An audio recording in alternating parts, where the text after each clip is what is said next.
Oi, pessoal, tudo bem com vocês? Professora Miriam Rocha de História. Estou aqui hoje para a gente conversar sobre os astecas. Vamos fechar aí a nossa trilogia sobre os povos da Mesoamérica, também conhecidos aí como os povos pré-colombianos. Já falamos aí dos incas, já falamos dos maias e agora a gente finaliza com os astecas. Vamos lá?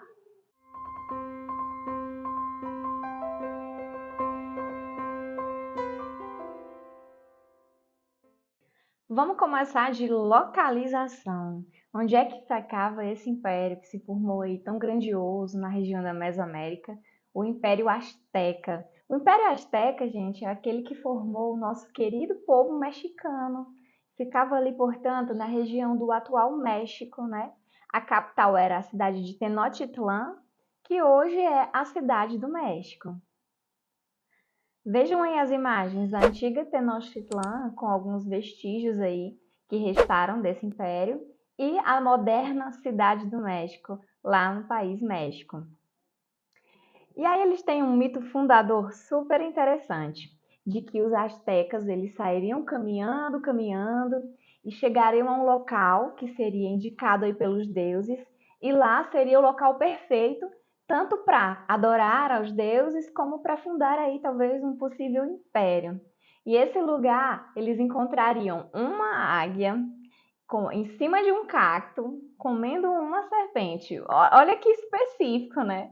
O lugar que eles tinham que encontrar. E aí eles encontraram.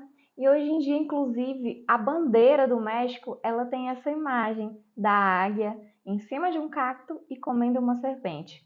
Portanto, encontraram esse lugar e aí esse era o lugar certo para eles iniciarem a vida e criarem o seu grande império asteca. A organização política a gente pode chamar de teocracia. Essa é a palavra que recebe quando você tem uma junção aí de um poder religioso com um poder político. Recebe o nome de teocracia. Era ela centralizada e hereditária também. Passava aí então de pai para filho. Era extremamente militarista. Isso não quer dizer, gente, que o Azteca gostava da confusão, gostava da guerra. Isso quer dizer que ele era muito bom nisso. Era muito militarista e tributária. Vivia aí dos tributos, dos impostos que eram cobrados ao povo. Mostro aí para vocês duas imagens do imperador Montezuma, do Império Azteca, uma máscara aí representando o Montezuma.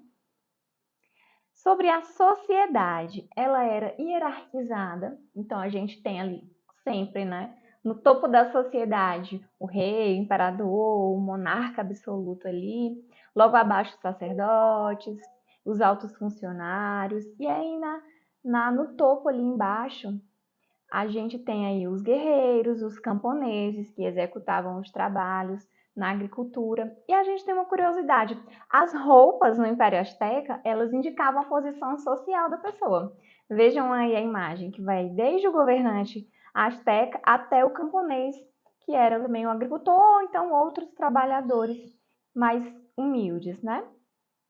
Sobre a economia, ela baseava-se na agricultura, principalmente aí do milho, que era a base da alimentação, mas também o cacau, que eles usavam como moeda de troca. A semente do cacau era usada. E pimenta, você sabe que o povo mexicano adora uma comida pimentada, né? Então, os astecas eles já cultivavam vários tipos de pimentas, tomates. E aí tem uma coisa super interessante. Como eles viviam numa região ali de lagoa, praticamente a cidade no meio de uma lagoa, não tinha tanto território para o cultivo da agricultura, o que que eles fizeram? Olha só a engenhosidade desse povo. Eles construíram isso aqui, que são ilhas artificiais. Eles depositaram aí as estacas e areia em cima do lago e cultivavam em cima dessas ilhas artificiais, que recebe um nome bem específico, é chinampas. Mas as chinampas nada mais é do que essas ilhazinhas artificiais que os astecas criaram para aumentar aí o território de cultivo dele, a área de cultivo deles da agricultura, tá bom? Também faziam obras de drenagem, relações comerciais com os vizinhos, confecção de tecidos, algumas obras de ouro, de prata. Isso também fazia parte da economia do povo asteca. A religião do povo asteca, ela é super curiosa e às vezes pode despertar até algum tipo de aquele impacto, né, na gente. Eles eram politeístas, como a maioria do povo daquela época, porque os astecas pensavam assim: bom, o sol daquele tamanho, a terra, todos os astros, toda a harmonia que o universo precisa, só um Deus não vai dar conta. A gente precisa ter vários deuses. Então eles eram politeístas, eles tinham aí vários deuses que eram divindades que representavam as forças da natureza. Mostra aqui para vocês alguns dos vários deuses dos astecas. Um dos principais deles era o Quetzalcoatl, que é esse daí, com a máscarazinha, tá? E tinha um ritual super diferente, se a gente for pensar com a nossa cabeça de hoje, que é o que tem aí no memezinho aí embaixo. Eles faziam sacrifícios humanos, levavam, buscavam guerreiros aí das tribos, principalmente das tribos inimigas, levavam ele até a sede aí do Império Azteca, subiam as pirâmides com ele e lá em cima eles simplesmente arrancavam o coração desse inimigo, da pessoa, e ofereciam aí para os deuses. Deixavam o sangue dele escorrer pelos degraus da pirâmide como um tipo de oferenda, de uma oferta para os deuses. Olha, Deus, é para você, a gente quer harmonia no universo, a gente está te oferecendo esse sacrifício aqui. E aí o personagemzinho fala: é para mim que está recebendo um coração, né? Que eu mostro aqui nessa outra imagem esse ritual do sacrifício humano no topo das pirâmides. Bem curioso, né? Bem diferente, para justamente oferecer esse sangue para os deuses e esse coração dessa pessoa que foi sacrificada. Sobre a cultura ainda, eles desenvolveram um calendário que era um calendário solar, desenvolveram matemática, astronomia, e eles guerreavam, olha só isso, usando máscaras, usando figurinos que representavam deuses e animais para dar aquela amedrontada ali nos inimigos, nos rivais. Usavam, tinham esse costume de usar essa toda indumentária aí na hora de guerrear. Também construíram muitas pirâmides, e aí você tem vários vestígios que existem até hoje em algumas cidades mexicanas, que estão abertas à visitação, né? É super interessante ter acesso a isso, né? A essa cultura, a esse povo, conhecer e sentir lá de pertinho, deve ser muito incrível.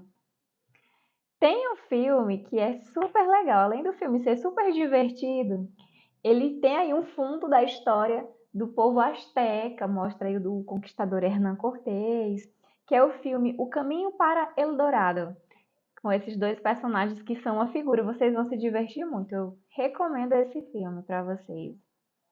E aí você vai pensar, tá, entendi. O Império Azteca se tornou um império grandioso, com muitas cidades, extremamente organizado, que dominava povos vizinhos ali, que tinha aí a sua cultura. Como foi que acabou? Por que que acabou esse Império Azteca? Esse império ele vai durar até o século XVI.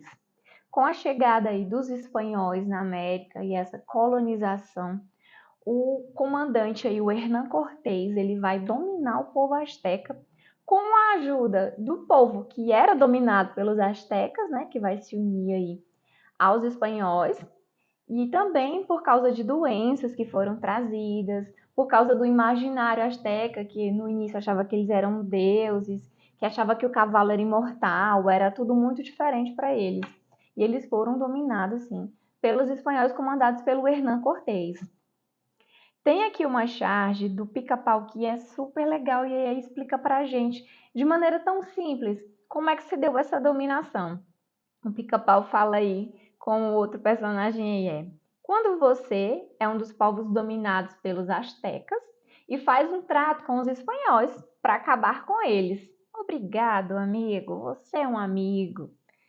Só que aí eles traem e dominam você junto com os astecas. Fui tapeado, né? É mais ou menos isso, né? O povo que não gostava dos astecas se junta com os espanhóis para ajudar a derrotar os astecas, e depois os espanhóis derrotam eles também, dominam eles também. E tem essa outra que mostra um grande exército com uma região pantanosa, o vírus, o Hernán Cortés e 15 milhões de astecas mortos em 5 anos. Então foi realmente assim uma devastação do povo asteca pelos espanhóis. Super legal, né? A história dos astecas. Revisa aí direitinho, responde questões sobre o assunto, assiste ao filme, que aí vai gravar tudo direitinho aí na sua cabeça, para você mandar muito bem aí nas suas provas da escola, nas provas de concurso, ou na prova de vestibular, de Enem que você vai fazer. Além do que, é uma história super interessante, super curiosa, né? Agradeço a sua companhia, obrigado por ter ficado até aqui. Não esquece de deixar o like aí no vídeo da professora Miriam, por favor, tá? E de se inscrever, tá bom? Até a próxima. Tchau!